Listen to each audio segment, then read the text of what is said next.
ንጉሥ አንፈልግም። በአሜሪካ ታሪክ ያልታየ ህዝባዊ ቁጣ በትራምፕ ላይ።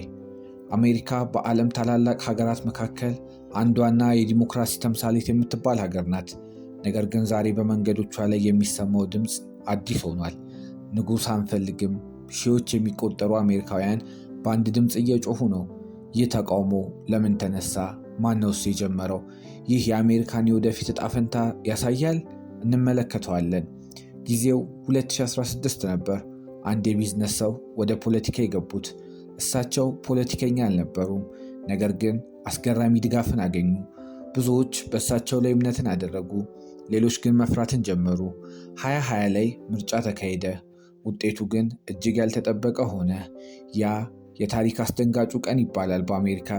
ጃንዋሪ 6 ዩናይትድ ስቴትስ ዶናልድ ትራምፕን መሪዋ አድርጋ መረጠች። በዚያን ቀን አሜሪካ ውስጥ ሁለት አይነት ስሜት ተደበላለቀ። አንዳንዶች የትራምፕን መንግስት ሲደግፉ፣ ሌሎች ደግሞ ትልቅ ፍርሃት ነበረባቸው። የትራምፕ ደጋፊዎች ወደ ፓርላማ ገቡ። ይህ ክስተት ለብዙ አሜሪካውያን አንድ ጥያቄን አስነሳ። እሱ ፕሬዝዳንት ነው ወይስ ንጉሥ? 2024 እና ከዛ በኋላ በተለያዩ ከተሞች ሰዎች ወደ መንገድ መጡ። ኒውዮርክ፣ ዋሽንግተን፣ ሎስ አንጀለስ። ኒውዮርክ ሲቲ፣ ዋሽንግተን እና ሎስ አንጀለስ በእጆቻቸው ላይ ያሉ ፎርሞች አንድ ነገር ይናገራሉ። ኖ ኪንግ፣ ዲሞክራሲ ኢዝ ኖት ዲክታተርሺፕ ይላል። ይህ ተቃውሞ ከተለመደው ይልቅ በጣም ትልቅ ነበር። ለአንዳንዶች ይህ ነፃነትን ለመጠበቅ የሚደረግ ጦርነትም ጭምር እንጂ። ትራምፕ የብዙ የህግ ጉዳዮች ውስጥ ገባ። ዩናይትድ ስቴትስ ሱፕሪም ኮርት፣ ከፍተኛ ፍርድ ቤቶች ውሳኔ መስጠት ጀመሩ። አንዳንድ ውሳኔዎች ለፕሬዝዳንት ይልቅ እንደሚሰጥ ተቆጠሩ። ይህ ግን ህዝቡን አስጨነቀ። አንድ ሰው ከህግ በላይ ነው? ታሪክ እንዲህ ይላል፣ ዲሞክራሲ በአንድ ቀን አይወድቅም፣ ቀስ በቀስ ይፈርሳል። አሜሪካ አንዳንድ ሰዎች በዚህ ሁኔታ ውስጥ ናት ይላሉ፣ ሌሎች ግን እሱ ሀገርን እያዳነ ነው ይላሉ። ሀገር ተከፋፍላለች። በትላንትናው ዕለት በመላው ዩናይትድ ስቴትስ የሚገኙ ዋና ዋና ከተሞችና ትናንሽ መንደሮች በሰው ባህር ተጥለቅልቀው ውለዋል። ንጉሥ አንፈልግም በሚል መሪ ቃል የተጠራው ሰልፍ በዶናልድ ትራምፕ አስተዳደር ላይ ያነጣጠረ ነው። ይህ ተቃውሞ በአሜሪካ የፖለቲካ ታሪክ ውስጥ እጅግ ከፍተኛ ቁጥር ያለው የህዝብ የተሳተፈበት ኩነት ሆኖ ተመዝግቧል። የተቃውሞ መንስኤና ሁኔታዎች: ሰልፈኞቹ በአደባባይ የወጡት ፕሬዝዳንት ዶናልድ ትራምፕ ህገ መንግስታዊ ገደቦችን በመጣስ ያለ ገደብ ስልጣናቸውን ለመጠቀም እየሞከሩ ነው በሚል ነው።